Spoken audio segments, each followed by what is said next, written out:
Inutusan kami ng rehimeng Iran na isailalim sa pampublikong pagbitay dahil kami ay nagprotesta ngunit namagitan si Jesus at milagrosong iniligtas kami. Talagang inakala namin na patay na kami ngayon ngunit nang mawala ang lahat ng pag-asa, iniligtas kami ni Jesus mula sa kamay ng kamatayan. Noong taong 2023, kinilabutan ang mundo habang ipinapatay ng Islamic Republic of Iran ang mga nagprotesta sa publiko, mga lalaking walang ginawa, kundi itaas ang kanilang boses laban sa isang pamahalaan na gumugol ng dekada sa pagdurog sa buhay ng isa sarili nitong mamamayan. 8 lalaki ang binitay kaunay ng mga protesta ni Mahsa Amini.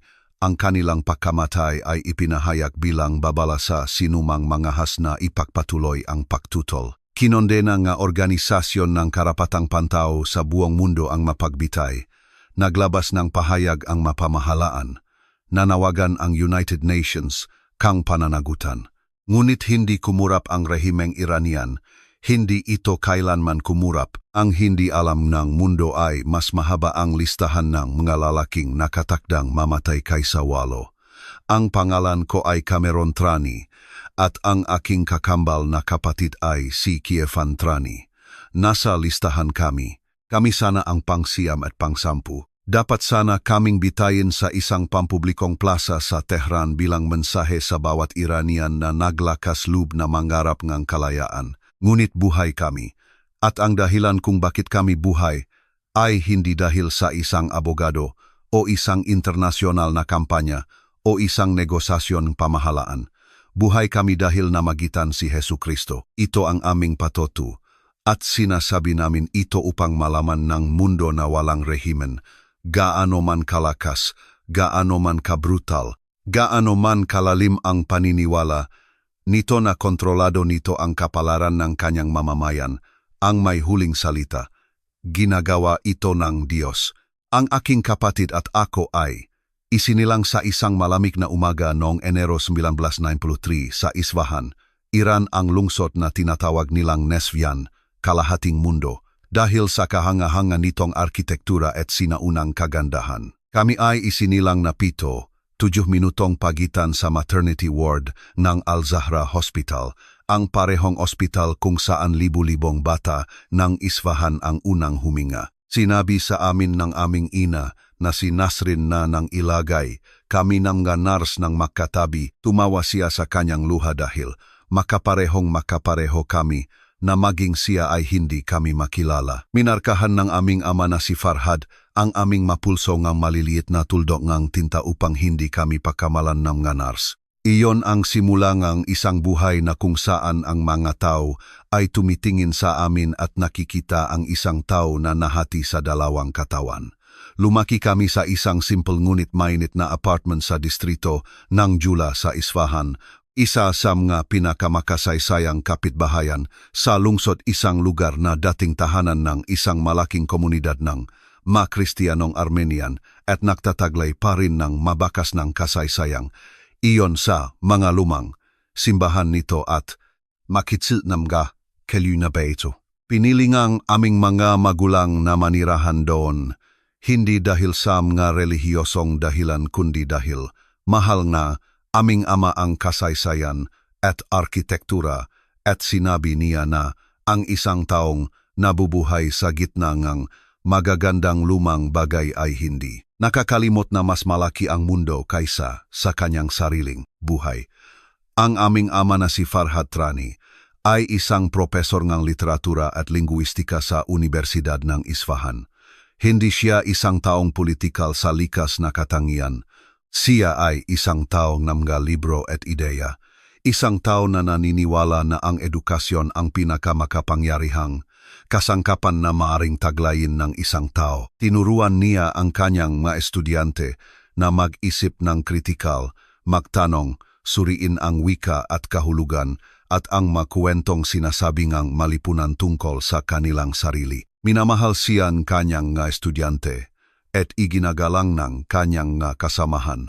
Ngunit sa Iran, ang isang taong nagtuturo sa mga tao na mag-isip para sa kanilang sarili ay laging isang potensyal na banta sa isang pamahalaan na nabubuhay sa pamamagitan ng pagkontrol sa pag-isip. At ang aming ina na si Nasrin ay isang guro sa sekundaryang paaralan na nagtuturo nga literatura at kasaysayan ng Persia sa isang paaralan para sa mga babae sa Isfahan. Mas malumanay siya kaysa sa aming ama ngunit pantay na may prinsipyo. Lubos siyang naniniwala sa edukasyon ng mga kababaihan at kabataang babae at madalas niyang sinabi na ang pinakarevolusyonaryong gawain na maaring gawin ng isang tao sa Iran ay turuan ang isang batang babae na magbasa at mag-isip at maniwala sa kanyang sariling halaga. Siya ay isang nagsasagawang Muslim, ngunit ang kanyang Islam ay tahimik at personal, hindi ang bersyon na ginamit bilang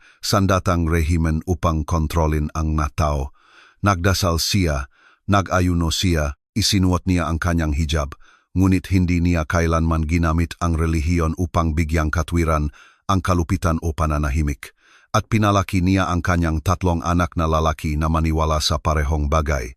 Ang aming nakatatandang kapatid na si Dares ay isinilang noong 1989, 4 na taon bago kami. Siya ang seryosong isa, ang malalim na nag-isip, ang nagtatanong nga katanungan na nagpapahinto sa aming ama at nagpapaisip muli sa kanyang nasagot. Ang 3 sa amin ay lumaki sa isang tahanan na puno nga libro at usapan at amoy ngang lutuin ng aming ina na lumulutang sa apartment tuwing Biyernes ngang hapon. Lumaki kami bilang nga Muslim, ngunit ang aming sambahayan ay hindi kailanman mahigpit o matindi.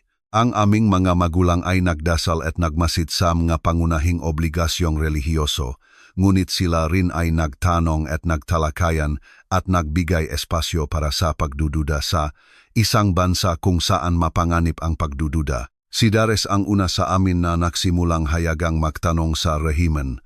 Matagal bago ni na Kievan at ako nabuo ang kamalayan sa politika na kalaunan ay maglalagay sa amin sa listahan ng pagbitay.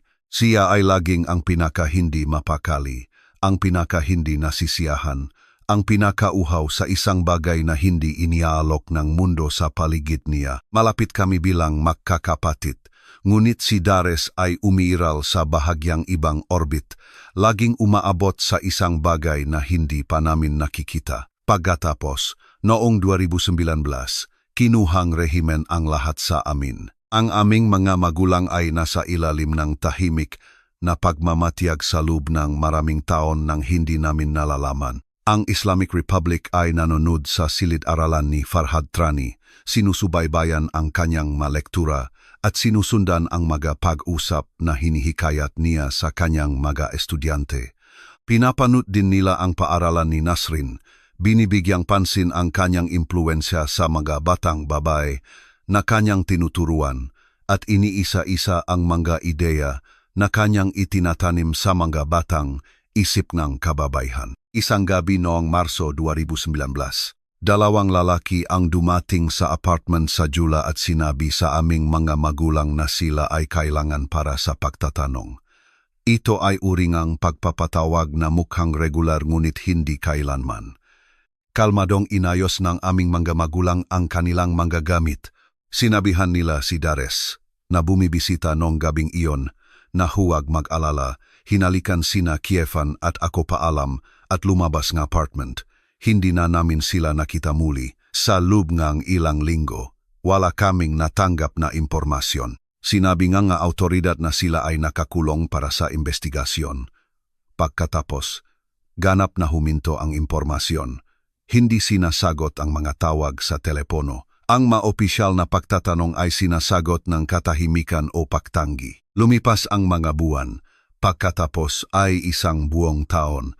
Pagkatapos ay 2 taon at unti-unti sa pamamagitan ng whisper networks na laging pinagkatiwalaan ng mga Iranian upang ipamahagi ang mga katotohanan na sinasala ng gobyerno.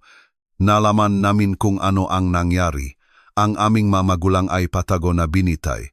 Pinatay ng isang rehimen na nakita ang kanilang dedikasyon sa edukasyon at malayang pag-isip bilang isang banta sa pagpapatuloy nito. Hanggang ngayon, hindi kailanman kinilalang Islamic Republic of Iran ang kanilang pagkamatay. Ganap nilang itinanggi ito. 2 edukador, 2 magulang, 2 tao na binura sa opisyal na talaan na parabang hindi sila kailanman umiral. Ang pagkamatay ngaming magulang ay nagwasak sa amin sa iba't ibang paraan para kina Kiefan at ako. Ang kalungkutan ay halos agad naging galit. Kami ay naging matinding kaaway. Ang Islamic State, hindi nang malakas sa simula, kundi sa malalim, malamig, at sadyang paraan na nagiging kaaway ang mga tao kapag mayroong hindi mapapalitang bagay na kinuha mula sa kanila. Ibinuhos namin ang aming galit sa paglaban, kumonekta sa mga mamahayag, mga network ng karapatang pantao at mga aktivistang grupo na nagdodokumento ng krimen ng rehimen. Ang reaksyon ni Dares ay naiba at sa panahong iyon ay hindi namin ito lubos na naunawaan. Naglaho siya sa loop ng ilang buwan. Nang siya ay muling lumitaw, siya ay isang nagbagong tao.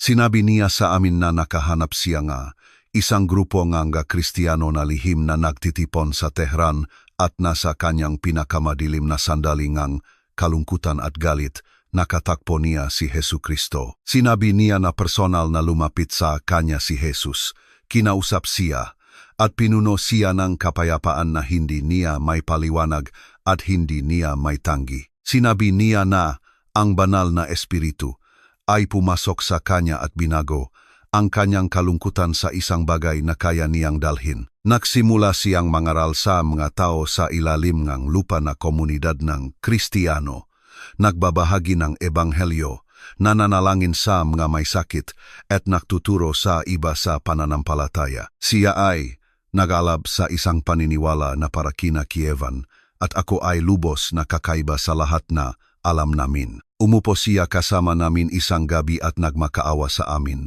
na may luha sa kanyang mata na itigil ang pagpapalaki ng aming sakit sa galit at paglaban sa politika. Sinabi niya na gustong rehimen na kami ay lamunin ng put dahil ang put ay kalaunan ay sisira sa amin tulad ng anumang pagbitay. Sinabi niya na si Jesus lamang ang makapapagaling sa kung ano ang nasira sa loop namin at na ang gawain ni Kristo ay mas makapangyarihan kaysa sa anumang kilusan ng protesta. Hinawakan niya ang aming mga kamay at sinabi, mangyaring lumapit kay Jesus, hayaan ninyo siyang dalhin ito, hayaan ninyo siyang baguhin ang inyong sakit sa isang bagay na hindi makakapatay sa inyo. Sina Kiefan at ako ay nakinig nang may paggalang dahil mahal namin ang aming kapatid, ngunit hindi namin matanggap ang kanyang iniaalok.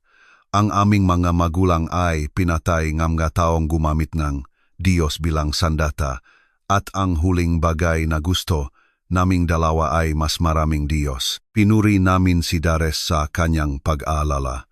Sinabihan siya na masaya kami na natagpuan niya ang kanyang kapayapaan. At pagkatapos ay bumalik kami sa tanging tugon na may saysay para sa amin. Bumalik kami sa laban. Ang mabuwan na sumunod sa aming pagtanggi sa paanyaya ni Dares ay ilan sa pinakapurposo at mapanganib sa aming buhay. Sina Kiefan at ako ay buong lakas na sumabak sa paglaban.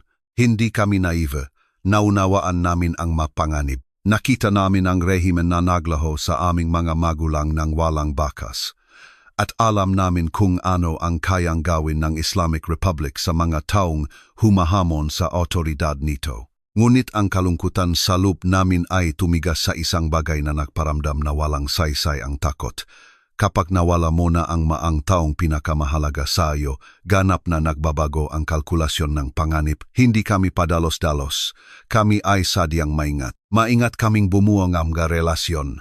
Maingat na kumilos at natutong wikangang paglaban sa ilalim ngang lupa sa paraan na tinuruan kami ngang ama na matutong ang anumang wika sistematiko, matiyaga at may malalim na pansin sa detalye. Kumonekta kami sa mga mamahayag na nagtatrabaho para sa mga internasyonal na outlet, mga organisasyon ng karapatang pantao na nagdodokumento ng mga pangaabusong rehimen at MGA Network, aktivista, Zalup at Labas NG Iran. Kami ay naging mahusay sa paglilipat ng impormasyon sa kabilangang nga digital na pader na itinayo ngang rehimen upang panatilihing nakakulong ang katotohanan sa loob ng bansa.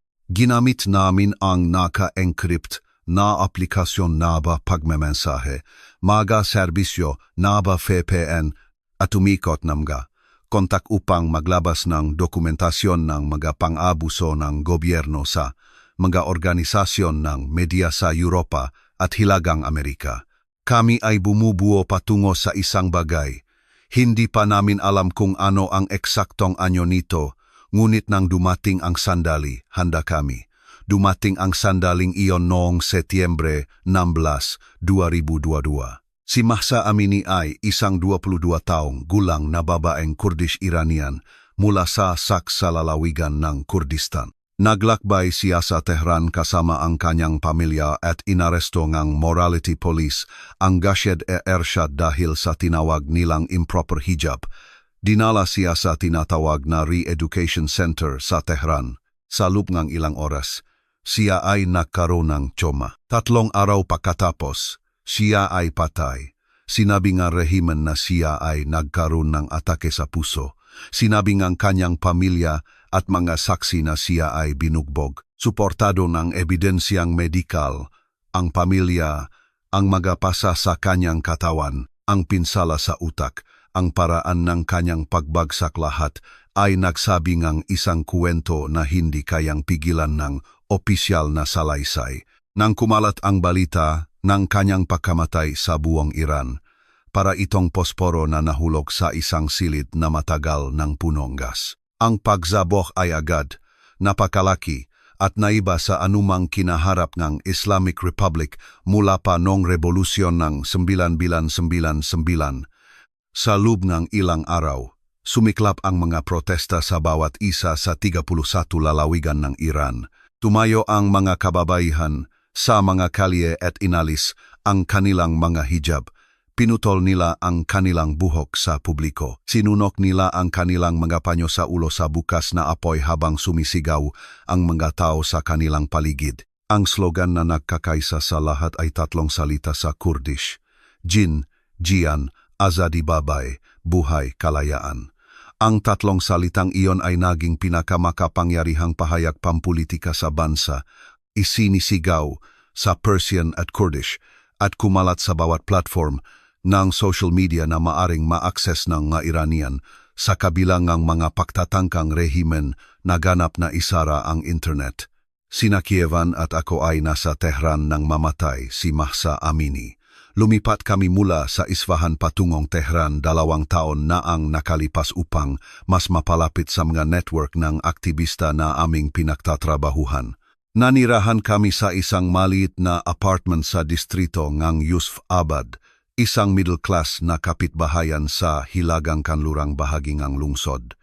Nang maksimula ang mga protesta, hindi kami nakatubili kahit sandali. Ito mismo ang pinahanda namin. Ito ang sandali kung saan ang galit na naninirahan sa amin mula pa ng gabing lumabas. Ang aming mga magulang sa apartment na iyon sa Isfahan at hindi na bumalik, ay sa wakas ay makahanap ng isang hugis na may kahulugan. Nasa unang malaking protesta kami sa Tehran noong Setyembre 17, 2022. Nakatayo sa gitnang maraming tao sa Keshaf Boulevard habang daan-daang kabataang Iranian ang sumisigaw at umiyak at itinaas ang kanilang nga kamao. Kinunan namin ang lahat sa aming mga telepono. Idinokumento namin ang mga muka na mga puwersa NG Seguridad. Irinekord namin ang sandali nang dumating ang pulisya NG Riot na may mga batuta at tear gas. Makuha namin ang tunog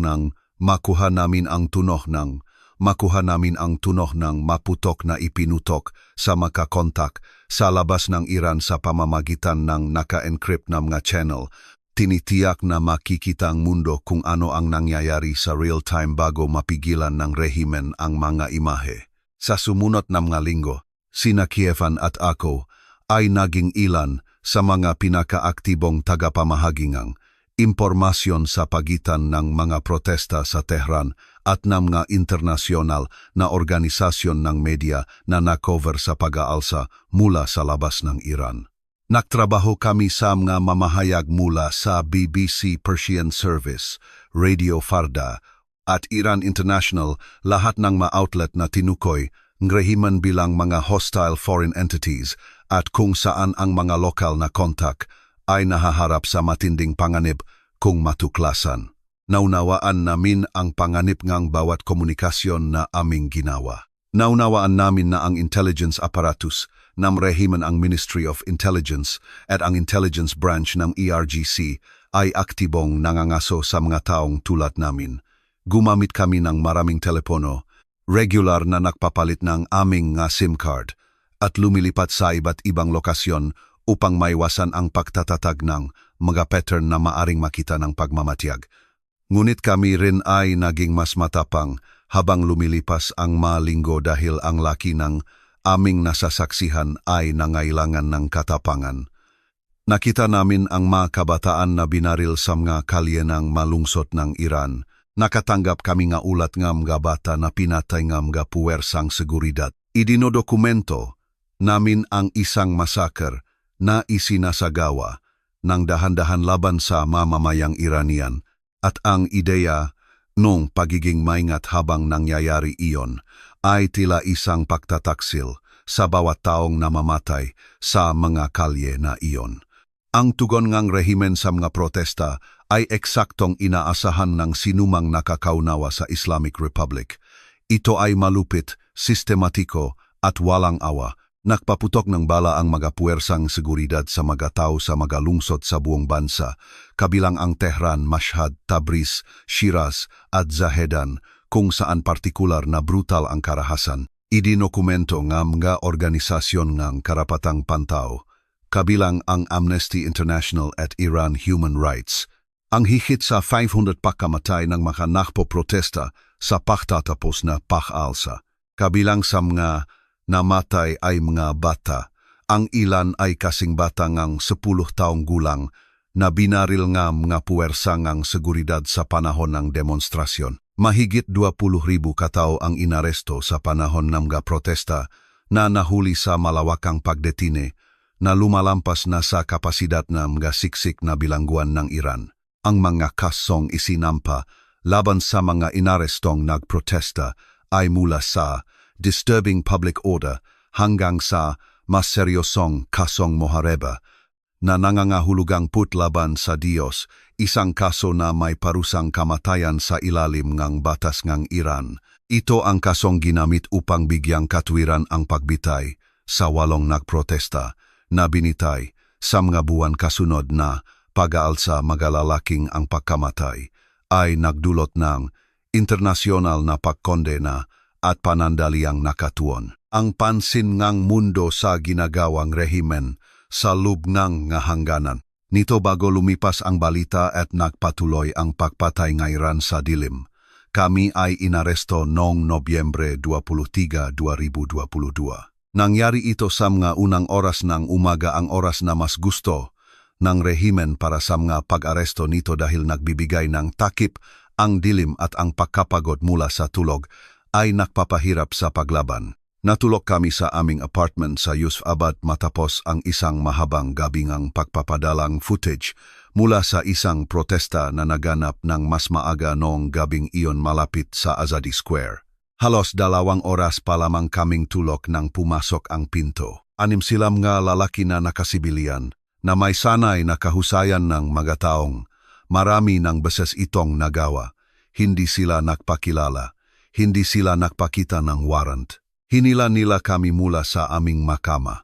Iginapos ang aming mapulso, tinakpan ang aming maulong tela, at iginiya kami palabas ng apartment at papunta sa naghihintay na mga sasakyan. Hindi kami lumaban, wala nang saysay. Alam na namin na maring dumating ang sandaling ito. Sa isang paraan, pinahanda na namin ito mula pa ng gabing kinuha ang aming magulang sa parehong paraan mula sa apartment sa Isfahan.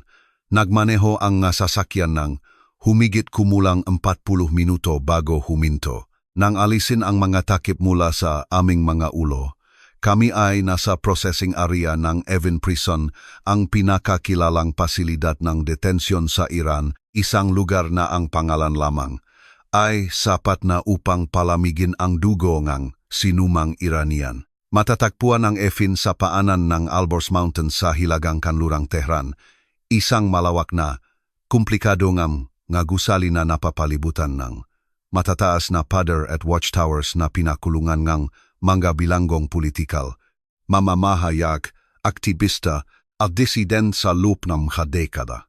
Ito ay isang lugar kung saan pumapasok ang matao at hindi laging nakakalabas. At ito ang lugar kung saan kami ni Kievan magtatagal sa loob ng ilang buwan, naghihintay upang malaman kung kami ay mabubuhay o mamamatay. Ang mga linggo kasunod ng aming pag-aresto ay isang ulap ng mga interogasyon, paghihiwalay, at psikolohikal na panggigipit. Kami ay makahiwalay na tinanong sa loob ng unang 2 linggo. Nakakulong sa makahiwalay na selda, tinanggihan ang ekses sa mga abogado at isinailalim sa oras-oras na session ng interogasyon kung saan ang mga opisyal mula sa Ministry of Intelligence ay nakpakita ng ebidensya ng aming mga aktibidad, ang aming mga komunikasyon sa dayuhang media at ang aming mga tungkulin sa pag-organisa at pagdodokumento ng mga protesta. Mas matagal na nila kaming binabantayan kaysa sa aming nalalaman. Hawak nila ang aming matala ng tawag sa telepono, ang aming naka-encrypt na komunikasyon at ang magatalaan ng aming mga kontak sa mga internasyonal na mamahayag. Ang kaso laban sa amin ay masusing-masusi at nakakasira ayon sa pamantayan ng Revolutionary Court na kalaunan ay lilitis sa amin. Formal kaming sinampahan ng kasong moharbe, put laban sa Diyos, at ifsad fil ards katiwalian sa mundo, ang 2 kaso na karaniwang ginagamit upang bigyang katwiran ang pagbitay sa mga bilanggong politikal sa Iran. Pagkatapos ngang 2 linggo ngang individual na detention, kami ay inilagay ng makasama sa isang shared cell sa Ward 209 ng Evin Prison, ang ward na kontrolado ng Ministry of Intelligence at isa sa mga pinanganggambahan na seksyon ng buong pasilidad.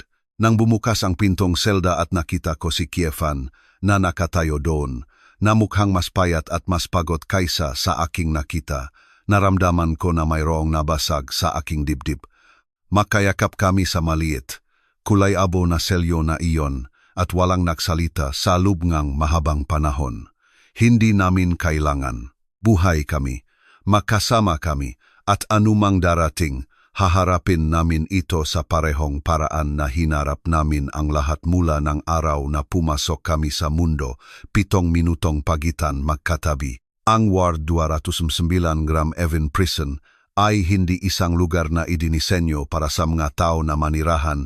Ito ay isang lugar na idinisenyo upang sirain sila. Ang selyo na pinaksaluhan namin ni Kievan ay maliit, humigit kumulang 3 metro, 3 meter, sa 2 metro, 2 meter, na may mga pader na pininturahan ng kulay abo. Matagal na ang nakalipas na ang pintura ay bitak-bitak at nakalat sa mahabang guhit, nagpapakita ng hubat na semento sa ilalim. May isang makitit na bintana na nakalagay ng mataas sa dingding, mas mataas para makita ng maayos na nagpapapaso ng manipis na sinag ng liwanag sa selyo.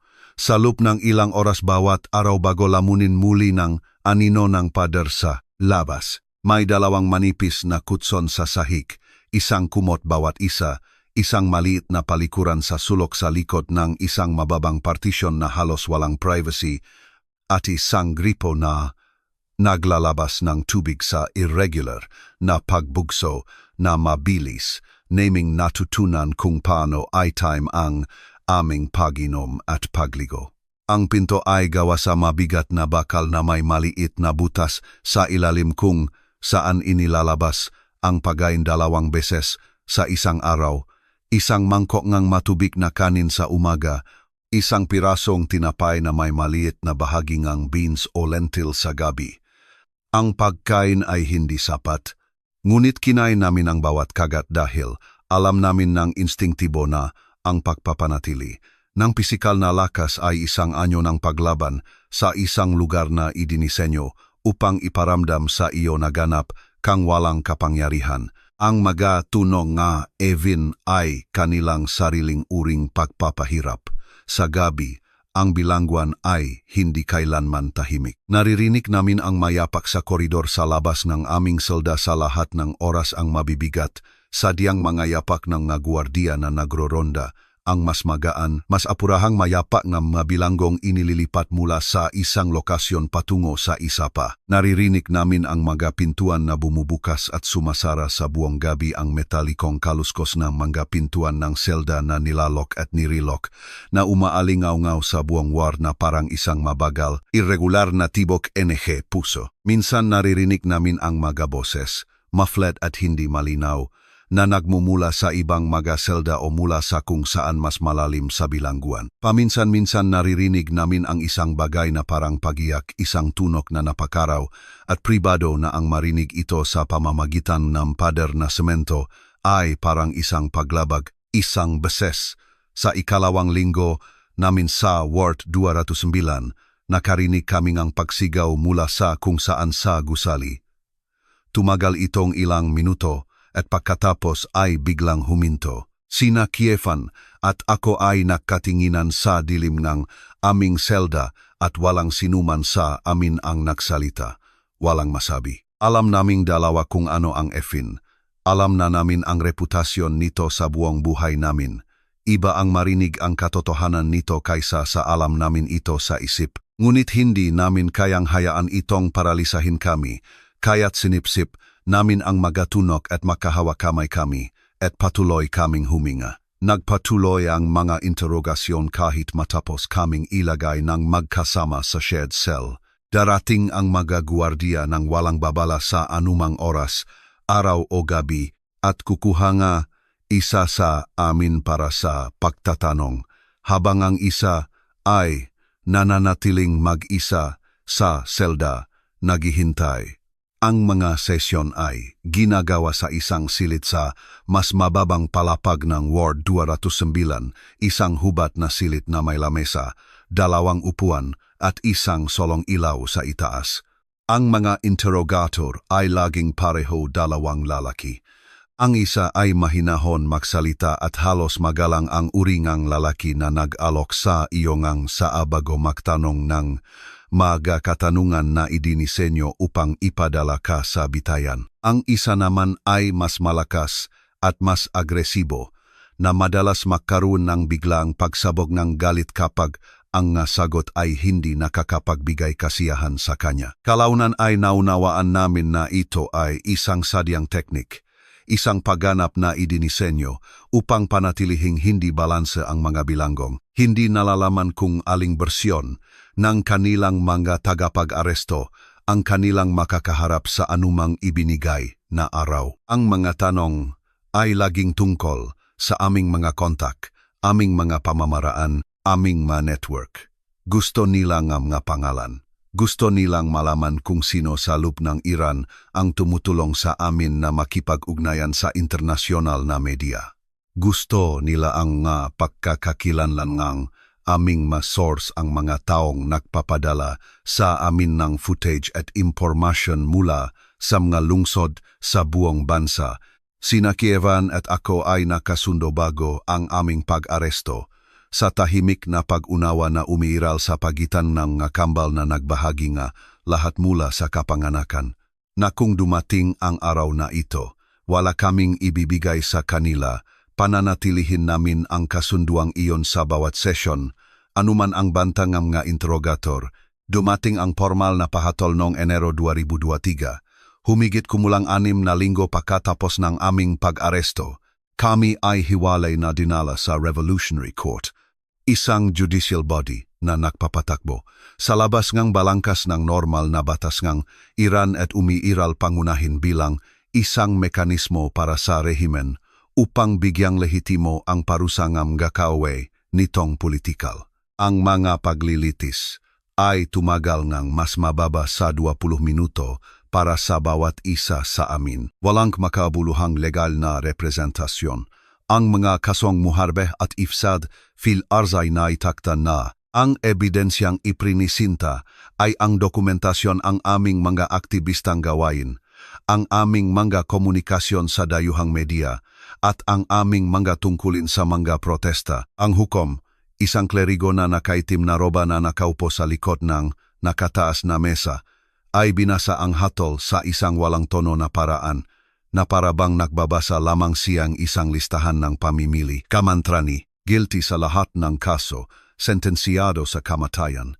Bumagsak ang mga salita sa aking dibdib na parang mga bato na nahulog sa tahimik na tubig. Hindi ako nagpakitang reaksyon ng lantaran dahil ipinangako ko sa sarili ko na hindi ko sila bibigyan ng kasiyahan na makita ang aking takot. Ngunit sa loop, naging napakatahimik ng lahat ang uri ng katahimikan na bumabalot kapag ang utak ay nakakatanggap ng impormasyon na masyadong malaki para agad na iproseso at simpleng isinasara ang mga hindi mahalagang function nito upang harapin ang shock. Ako ay 29 taong gulang at isang korte ang nagpasya na dapat akong mamatay. Nang kami ni Kievan ay muling pinagtagpo sa aming selda matapos ang kani-kanyang paglilitis, umupo kami sa aming makutson na makaharap sa loob ng mahabang panahon ng hindi nagsasalita. Sinasabi ng kanyang mukha ang lahat ng kailangan kong malaman tungkol sa nangyari sa kanyang paglilitis. Ang hatol ay pareho. Kaming dalawa ay hinatulan. Kaming dalawa ay bibitayin sa publiko ang ginustong paraan ng rehimen para sa mga bilanggong politikal na ang pagkamatay ay nais nitong gamitin bilang mensahe sa populasyon. Ang pampublikong pagbitay sa Iran ay isinasagawa sa pamamagitan ng pagbibikti, karaniwang mula sa isang krane sa isang pampublikong lugar, isang plaza, o isang kalye kung saan maaring pilitin ang ordinaryong mamamayan na masaksihan ito. Ang walong protesta na binitay na kaugnay na pakaalsa ni Mahsa Amini ay namatay sa kanitong paraan.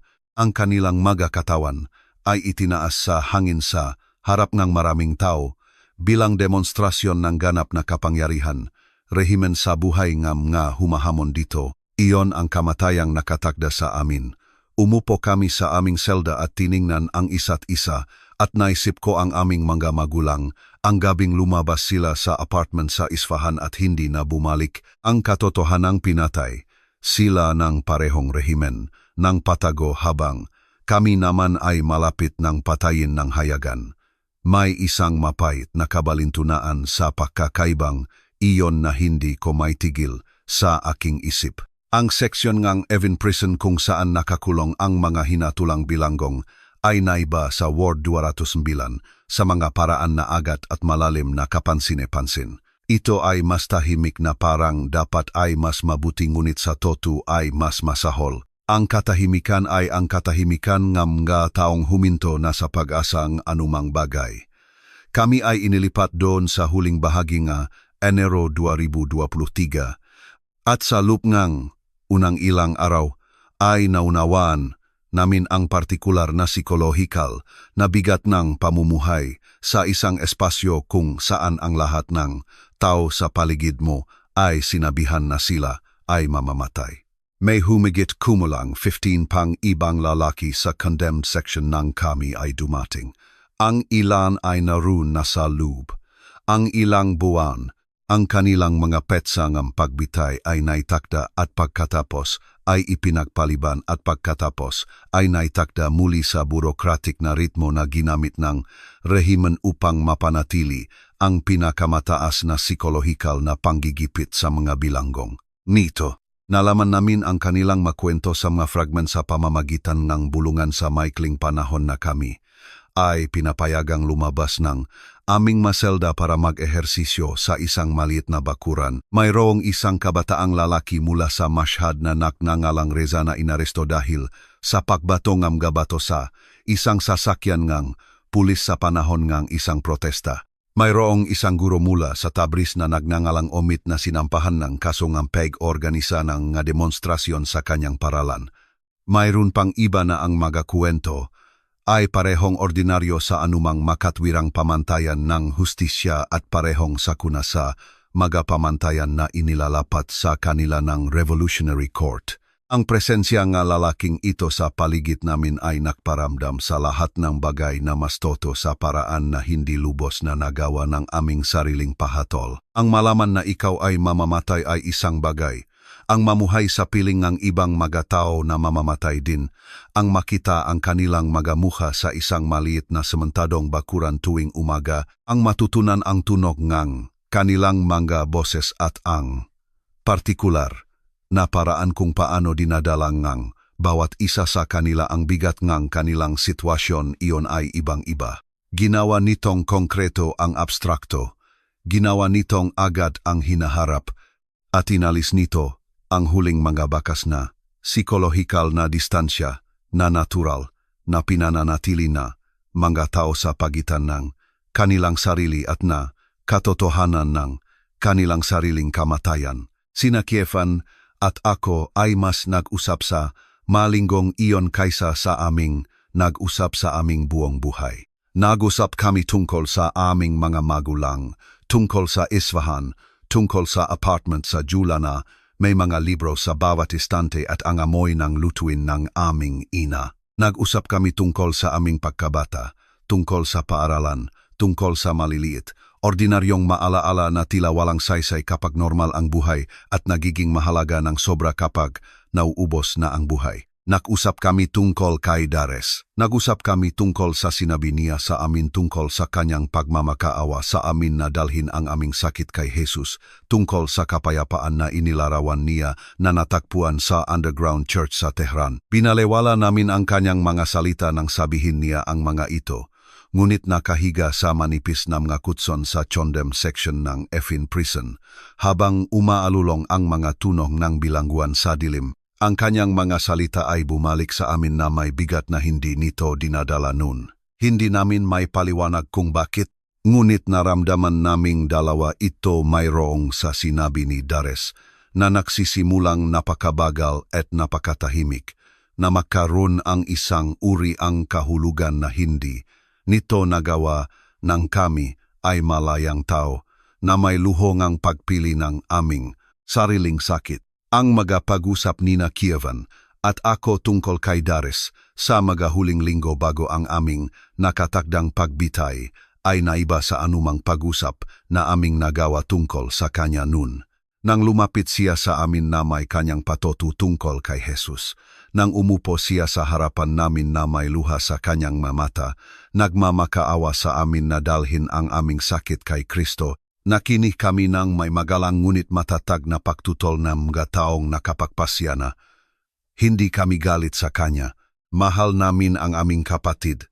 Ngunit kami ay nasa ilalim ng isang galit na napakalaki at napakakatwiran na anumang bagay na kahawig ng pagsuko maging ang pagsuko sa Diyos ay tila isang pagtataksil sa aming mga magulang at sa lahat ng kanilang pinagdusahan. Ang pananampalataya ay tila kahinaan, ang panalangin ay tila pagpapabaya, at ang pagpapabaya ay tila pakikipagsabuatan sa rehimeng pumatay sa kanila.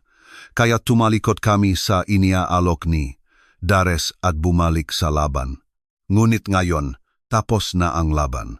Nasa isang sementadong selda kami sa Chondem section ng Evin Prison, papalapit na ang petsa ng pagbitay, at ang galit na nagpatuloy sa amin sa loob ng maraming taon ay wala nang pupuntahan. Hindi nito kayang basagin ang mapader ng selda. Hindi nito kayang baliktarin ang hatol ng Revolutionary Court. Hindi nito kayang ibalik ang aming nga magulang o iligtas ang mga kabataang lalaki na aming nakita na inililipat palabas ngang Chondem section isa-isa sa mga unang oras ng umaga. Ang kanilang magayapak ay unti-unting nawawala sa koridor sa isang katahimikan na nagsasabi sa amin nga lahat ng kailangan naming malaman tungkol sa kung saan sila dinadala. Si Kievan ang unang nagsabi nito ng malakas. Isang gabi noong unang bahagi ng Pebrero 2023, humigit kumulang isang linggo bago ang aming nakatakdang petsang pagbitay. Nakahiga kami sa aming makutson sa dilim salop ng ilang oras, walang tulog. Pareho kaming nakatingin sa kisame, sa partikular na gising, napagkapagod, Namga taong ang isip ay tumatanggi na magpahinga, ngunit ang kanilang nga katawan ay wala nang gagawin. Ang bilangguan ay bumalik sa ritmo ngang gabi sa paligid namin ang malalayong yapak. Ang paminsan-minsang pagkaluskos ng pinto, ang muffled na tunog mula sa ibang bahagi ng gusali. Mahinahong nagsalita si Kievan sa dilim, hindi lumingon sa akin.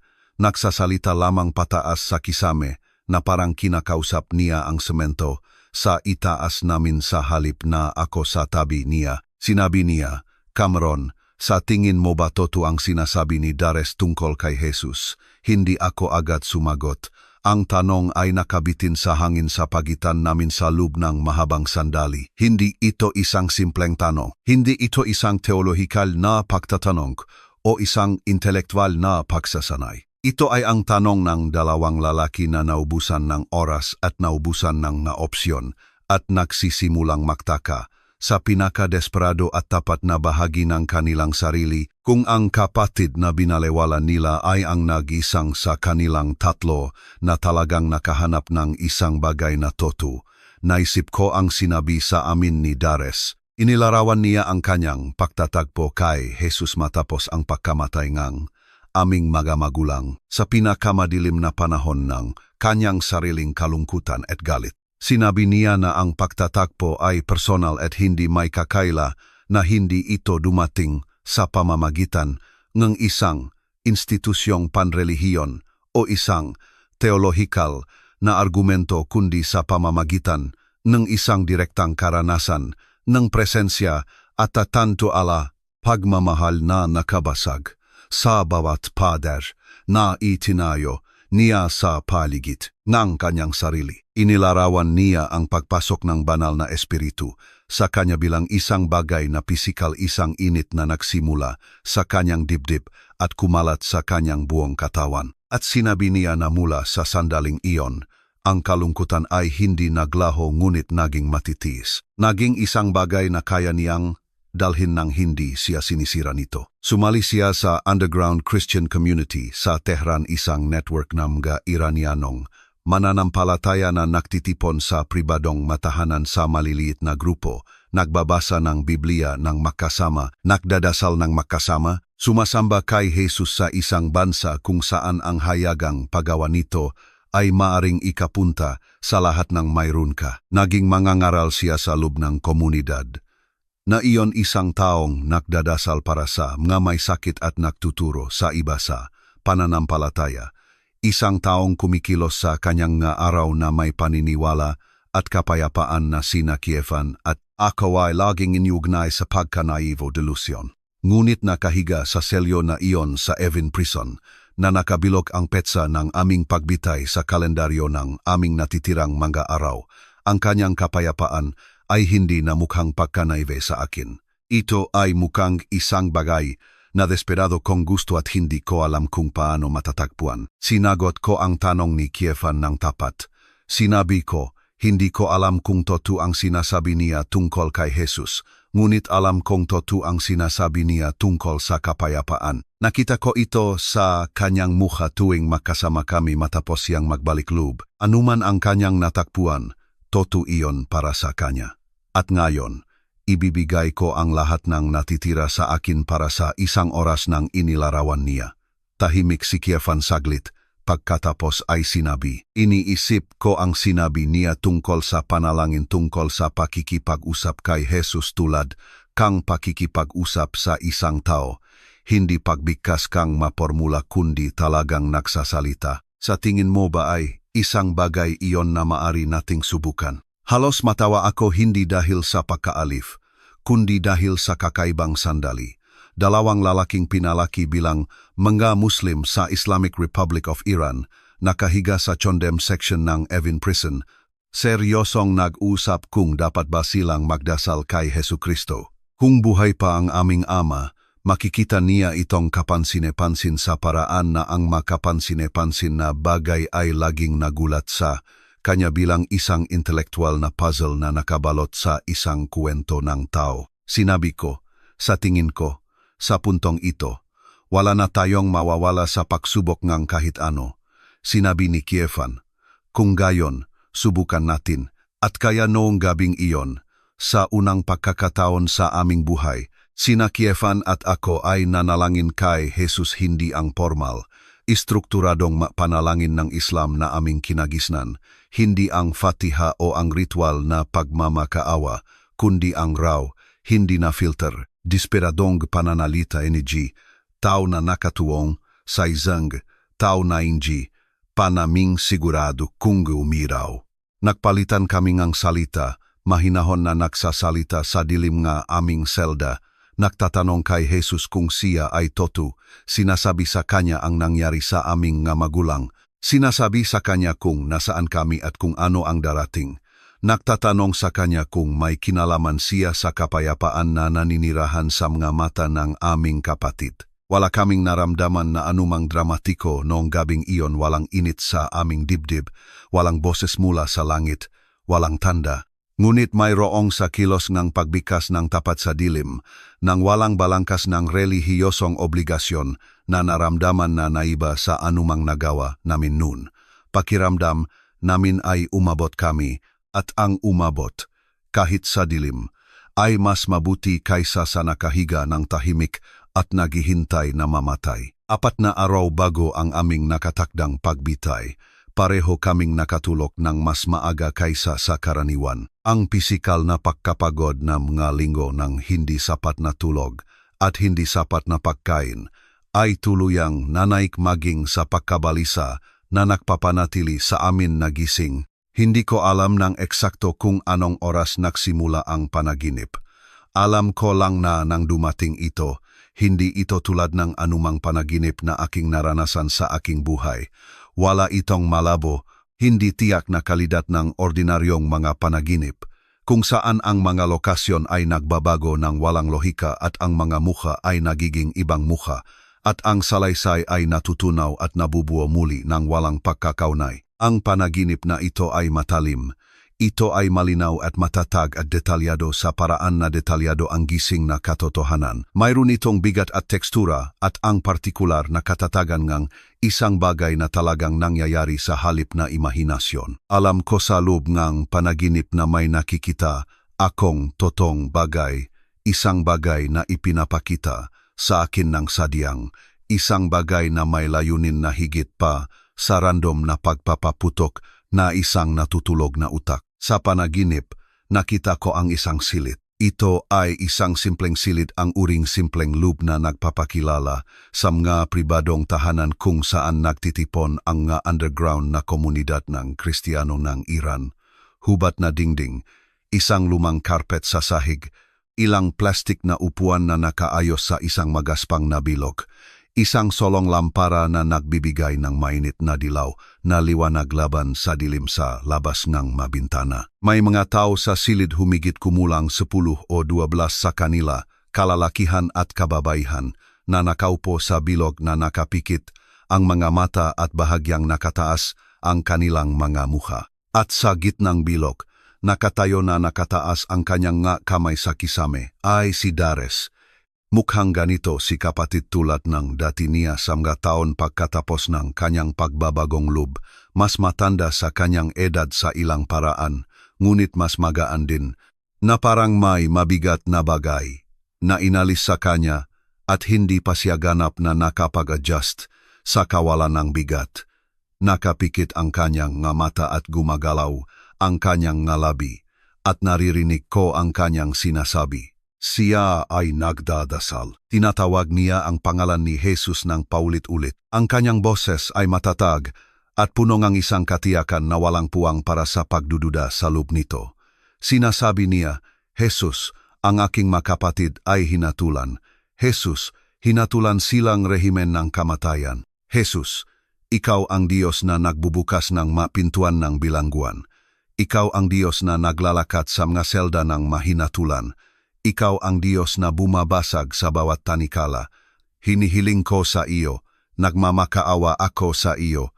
Abutin mo ang bilangguan na iyon at iligtas ang aking mga kapatid, iligtas si Cameron at Kievan.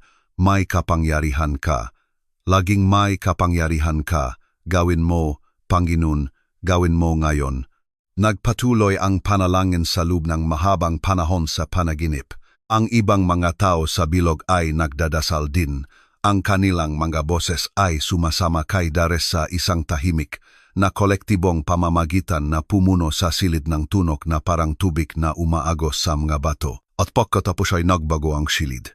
Ang mga dingding ay tila lumiwanag, na parang ang lampara ay napalitan ng isang bagay na mas makapangyarihan. Ang mga tao sa bilog ay lumabo mula sa foreground, at tanging si Dares na lamang ang nakatayo sa liwanag at hindi na siya nagdadasal na nakapikit ang mga mata. Direktang nakatingin siya sa akin.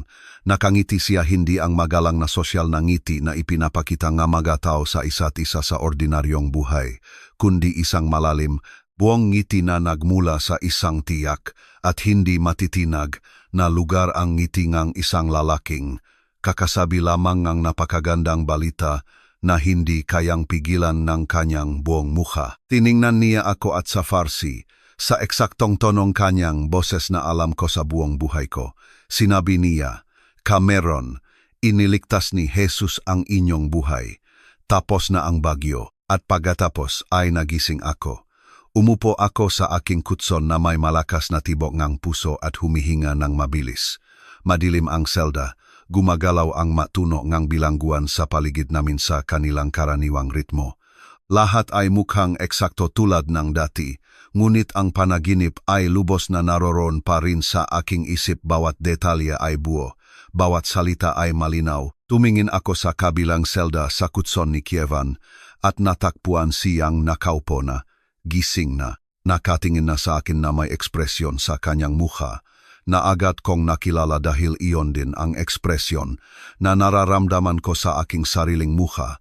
Malawak na mata, bukas ang bibig, ang hitsura ng isang lalaking kakaranas, lamang ng isang bagay na nakabasag sa balangkas kung paano niya naunawaan ang katotohanan. Bago pa ako makapagsalita, sinabi ni Kievan ang isang salita. Sinabi niya, "Dares," at sinabi ko, "Nakita mo rin." Sinabi niya, "Ang silid, ang prayer meeting." Sinabi ko, "Tinatawag niya ang pangalan ni Jesus." Sinabi ni Kievan, "Tiningnan niya tayo." Sinabi ko, nakangiti siya. At pagkatapos, sabay kaming nagsabi, "Nemega salita, nega aming kapatid sa pagtatapos, nega panaginip. Iniligtas ni Jesus ang inyong buhay." Tapos na ang bagyo. Umupo kami na makaharap sa dilim ng aming selda sa Chondem section ng Evin Prison at umiyak. Kami hindi dahil sa takot o kalungkutan o galit. Ang mga emosyon na nagpapakilala sa bawat luha na aming inilabas sa lugar na iyon. Umiyak kami dahil sa isang bagay na wala kaming nakaraang karanasan at sa makatuwid ay walang agarang pangalan. Inabot kaming ilang minuto ang pag-upo sa pakiramdam bago namin ito matukoy. Ito ay pag-asa. Ang pag-asang itinanim ng panaginip sa amin ay marupok sa simula, tulad ng lahat ng pag-asa na marupok kapag ito ay lumalago sa isang lugar na idinisenyo upang patayin ito. Sina Kievan at ako ay ginugol ang mga oras pagkatapos magising mula sa panaginip na nakaupo sa aming mga kutson, nag-usap ng pabulong tungkol sa aming nakita at kung ano ang ibig sabihin nito. Hindi kami mga naive na lalaki. Hindi kami pinalaki upang tanggapin ang mga bagay ng walang pagsusuri. Ginugol ng aming ama ang kanyang buong karera sa pagtuturo sa mga tao na mag-isip ng kritikal, at ang instinct na iyon ay nabuhay sa amin ng natural tulad ng pahinga. Kaya't hindi lamang namin napagpasyahan na ang panaginip ay isang banal na mensahe at isinuko ang aming rasyonal na isip ng walang tanong. Sinuri namin ito. Maingat naming binaliktad ito sa paraan ng pagbabaliktad ng aming ama sa isang mahirap na teksto. Tinitignan ito mula sa bawat anggulo. Sinusubukan ang pagkakaunay nito. Nagtatanong ng mahihirap na tanong, posible ba na pareho lamang kaming nanaginip ng nakataon dalawang pagod at takot na lalaki na ang isip ay gumawa ngang makaparehong pangitain mula sa parehong raw na material ng alaala at pananabik? Posible. O ngunit mahirap ipaliwanag ang katumpakan nito. Ang bawat detalye ay makapareho. Ang silit, ang matao sa bilog, ang lampara, ang tunog ng panalangin, ang tiyak na mga salitang sinabi ni Dares, Ang eksaktong tono ng kanyang boses, ang ngiti sa kanyang mukha, agad naming inihambing ang aming matala pagising, at walang isang discrepancy sa pagitan ng nakita ko at nakita ni Kievan. Dalawang makahiwalay na natutulok na isip ang gumawa ng isang makaparehong karanasan hanggang sa huling detalye.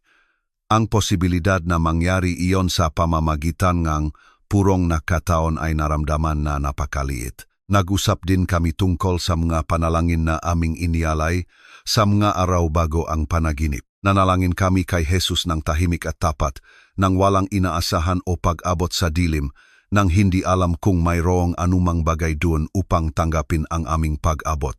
At 3 gabi pagkatapos ng mga panalangin iyon, dumating ang panaginip na ito. Hindi kami handa na tawagin itong patunay, hindi pa. Ngunit handa kaming tawagin itong isang tugon. Mayroong isang bagay na nakarinig sa amin. Mayroong isang bagay na sumagot.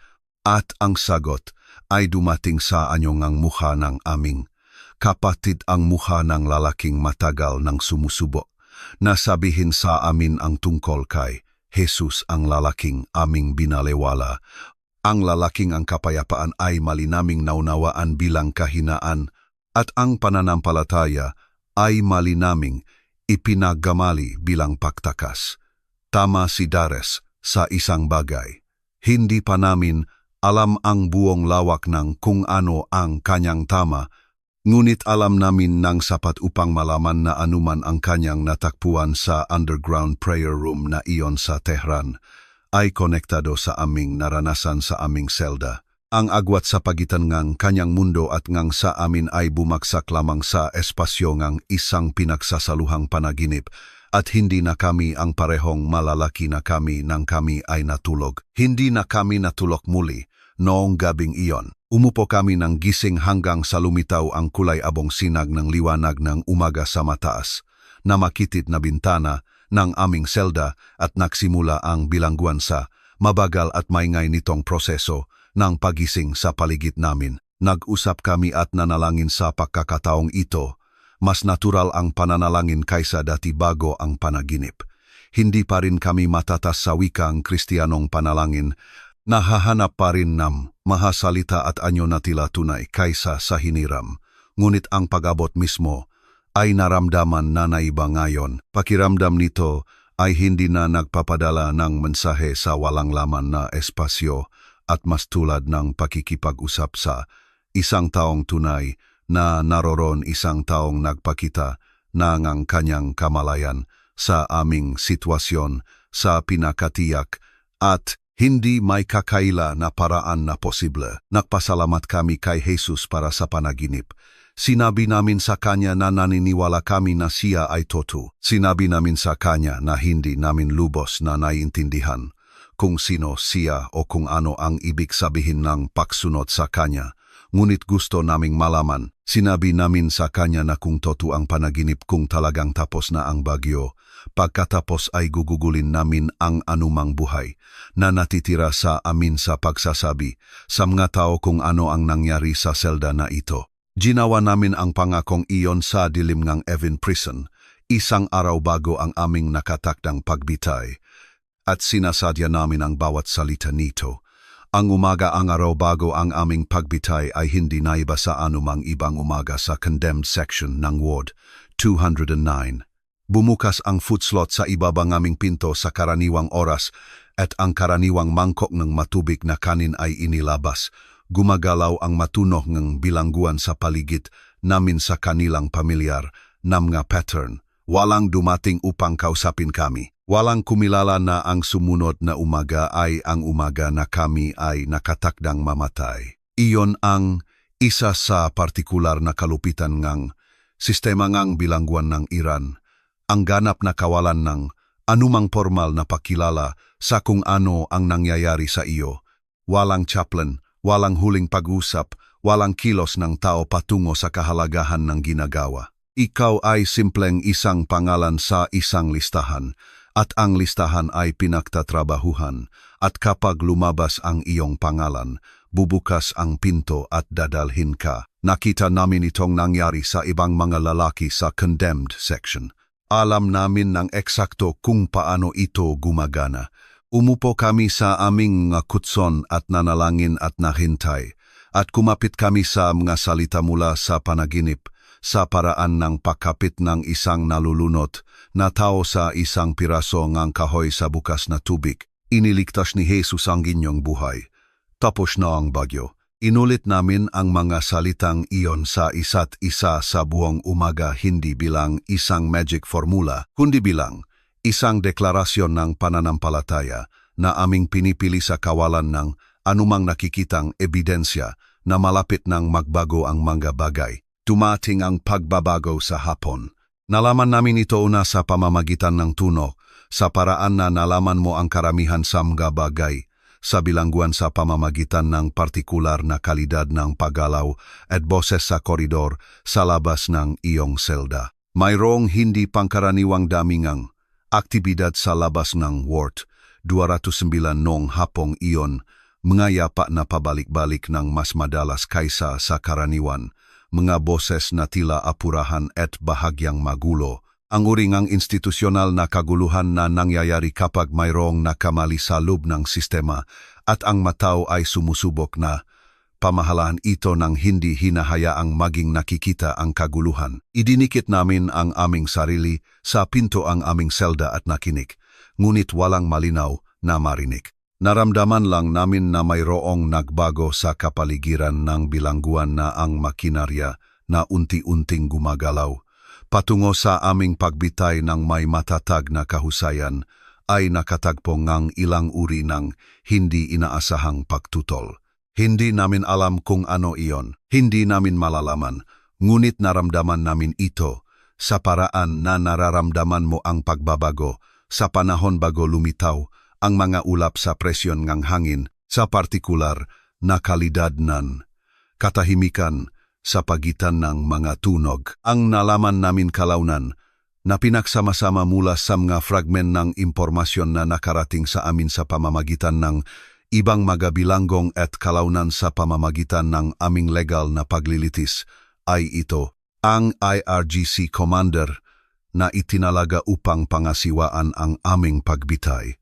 Isang lalaking nangyanggalang, Colonel Hussein Barati na umawak sa mga pagbitay enggilan, sa 8 nagprotesta na binitay konay enggi pag-aalsa ni Mahsa Amini, ay bigla at malubhang nakasakit sa umagang araw bago ang aming nakatakdang pagbitay. Ang likas na katangian ng kanyang sakit ay hindi kailanman lubos na ipinaliwanag sa amin, ngunit sa lahat ng ulat, ito ay sapat na seryoso upang mangailangan ng agarang pagpapa-ospital at ginawa siyang ganap na hindi makakilos upang gampanan ang kanyang mga tungkulin. Ang kanyang pagbagsak ay lumikha ng isang krisis administratibo sa loob ng proseso ng pagbitay dahil si Barati ang pangunahing opisyal na namamahala sa papeles at logistik ng aming kaso. Hawak niya ang mga file, alam niya ang mga detalye.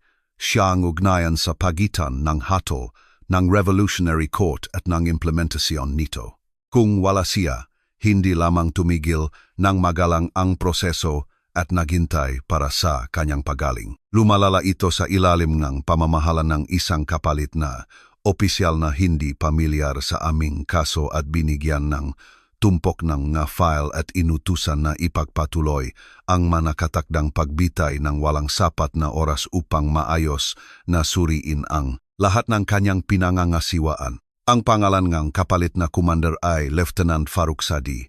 Hindi siya isang malupit na tao sa lahat ng ulat, simpleng labis lang siyang abala, isang mid-level na opisyal na GG na biglang responsible sa mga papeles na hindi niya inihanda at mga paglilitis na hindi niya sinundan mula sa simula. Sa kanyang pagtatangka na ayusin ang mga file at kumpirmahin ang listahan ng pagbitay para sa sumunod na umaga, nakamali siya ang uri ng pagkakamali na hindi dapat possible sa isang sistema na nagtatapos ng buhay ng tao, ang uri ng pagkakamali na walang rasyonal na pagsusuringang posibilidad ng burokrasya ang sapat na makapagpapaliwanag. Ikinagulo niya ang aming mga file sa mga file ng dalawang Iba pang bilanggong sa condemned section na hinatulan hindi sa pagbitay kundi sa 5 taong pagkakakulong. Ang mga pangalan ay sapat na makatulad sa sistema ngang pag-file upang magdulot ng kalituhan sa ilalim ngang pressure at sa ilalim ngang hadlang sa oras. At nang walang detalyadong kaalaman sa kaso na sana ay taglay ni Barati, ipinroseso ni Sadi ang aming mag-file sa maling klasifikasyon. Inilipat niya ang aming mga pangalan mula sa listahan ng pagbitay patungo sa listahan ng pagkakakulong. Pinirmahan niya ang papeles. Ipinasa niya ito sa mga kinauukulang autoridad. At sa pagpasa na iyon, nang walang anumang tagapagtaguyod ng tao na lumalaban para sa amin, nang walang anumang internasyonal na kampanya na nakarating sa tamang tainga, nang walang anumang legal na apela na nagtagumpay kung saan nabigo ang lahat ng nakaraang apela, ang parusang kamatayan na nakabitin sa aming mga ulo mula pa noong Enero 2023 ay administratibong nabago sa 5 taong sentensya sa bilangguan. Hindi namin agad nalaman. Ang unang pahiwatig na mayroong nagbago ay dumating sa sumunod na umaga. Ang umaga na dapat sana ay ang aming huli. Ang pinto ng aming selda ay hindi bumukas sa oras na sinabihan kami na asahan. Lumipas ang 1 oras, pagkatapos ay 1 pang oras, pagkatapos ay ang 3. Umupo kami sa aming mga kutson na halos hindi humihinga, makahawak kamay ng walang nagsasalita. Ang aming mga mata ay nakatuon sa pinto, naghihintay para sa tunog nga susi sa lock na magsasabi sa amin na dumating na ang aming oras.